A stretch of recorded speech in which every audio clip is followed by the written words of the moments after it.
A pleasant day, everyone. I am Jamil M. Dalawis from BEZ Math 2H, and today I will going to discuss about the foundation of curriculum. Foundations of curriculum are the consideration of educational programs and policies in the light of an interdisciplinary endeavor involving philosophical, psychological, sociological, and historical understanding of foundation. So after this discussion, you will going to identify the different foundation of curriculum and explain how each foundation influences the curriculum development. The four major foundations of curriculum are philosophical foundation, historical foundation, psychological foundation, and sociological foundation. So let us begin with philosophical foundation of curriculum.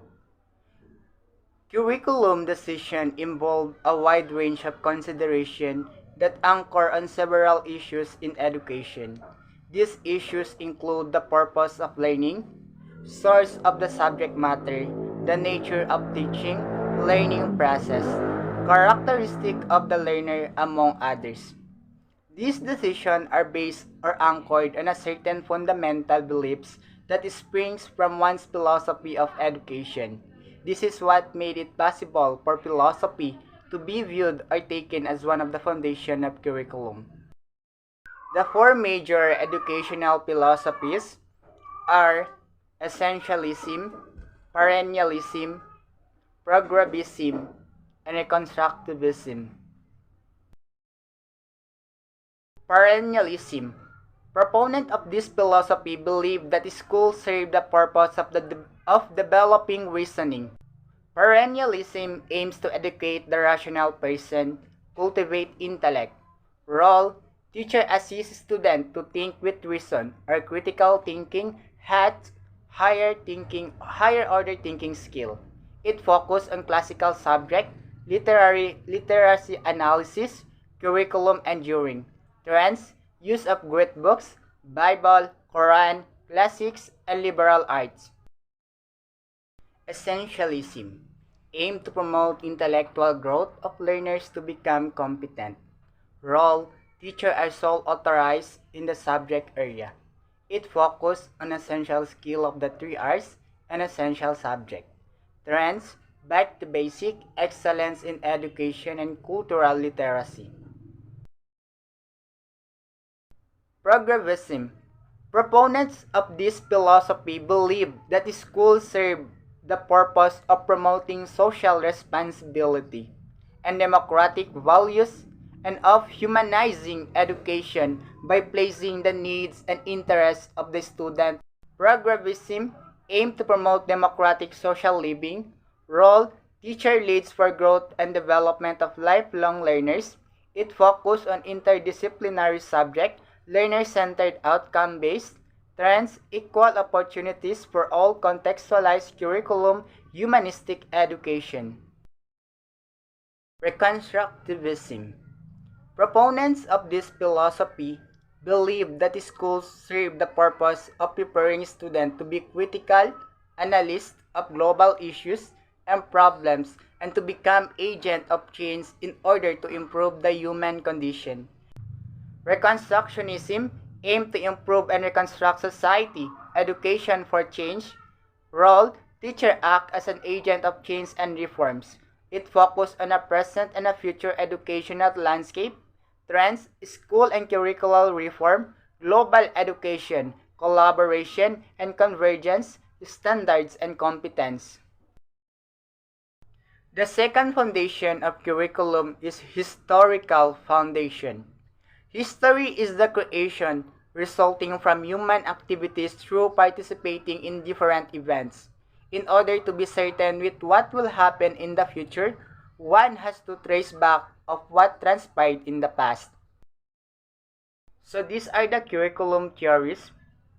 First, Franklin Robert. He presented curriculum as a science that emphasizes on students' need. Curriculum prepares for adult life. Second is Warren Charters. considered curriculum also as science, which is based on the student need and the teacher are the one who plan the activities.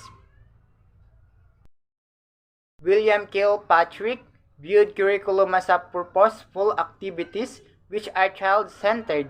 The purpose of curriculum is child development and growth. Harold Rad, curriculum should develop the whole child. He emphasized social studies and suggested that the teacher plans curriculum in advance. Hollis Caswell sees curriculum as organized around social function of teams, organized knowledge, and learners' interests. Rob Tyler believes that curriculum is a science and an extension of school's philosophy. Hilda Taba helped lay the foundation for diverse student population.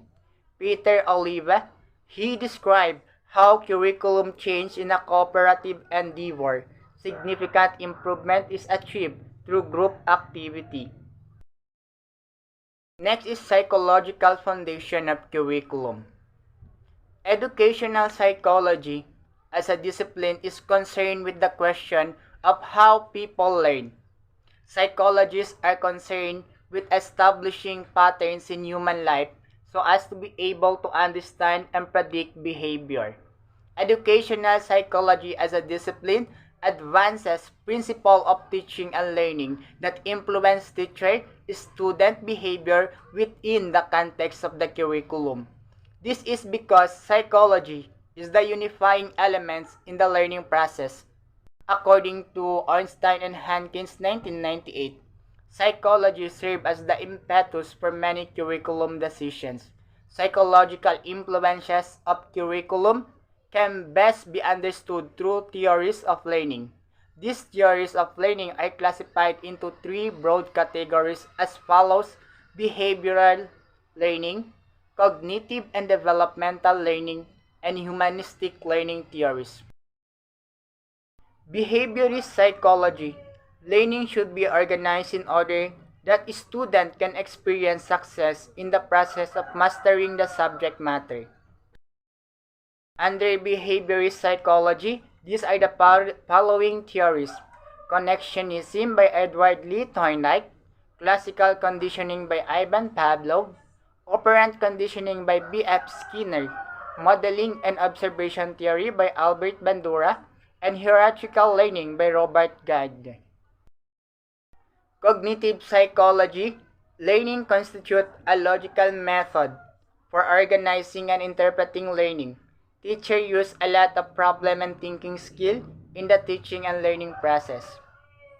So under the cognitive psychology, these are the following theories: multiple intelligence by Howard Gardner, emotional intelligence by Daniel Goleman, classical conditioning by Lev Vygotsky, learning style by Felder and Silberman, cognitive development stage by Jean Piaget. Humanistic psychology. Humanist psychologists are concerned with how learners can develop their human potentials. The process, not products, and personal needs, not subject matter. The next foundation is social foundation of curriculum. Schools are part and parcel of society and exist for society. Society influences society through its curriculum. Schools, through their teaching of the curriculum, can shape and mold society, and society in turn can impact the curriculum. There is rarely a curriculum that is developed without reflecting society. Thus, to understand how the content of schooling is shaped in a society, we must understand the relationship between education and other institutions in society. Knowing the social foundation of curriculum is crucial in making decisions what should be included in the curriculum and eventually what happened in the classroom. A curriculum should be able to prepare students for the present and the future. In other words, a curriculum should address the wants and needs of learners by responding to the social condition locally, nationally, and globally. John Dewey considered two fundamental elements, school and civil society, to be major topics needing attention and reconstruction to encourage experimental intelligence and plurality. Alvin Toffler, he believed that knowledge should prepare students for the future. For so school and students work creatively, collaboratively, and independent of their age. So that's all guys. Thank you for watching.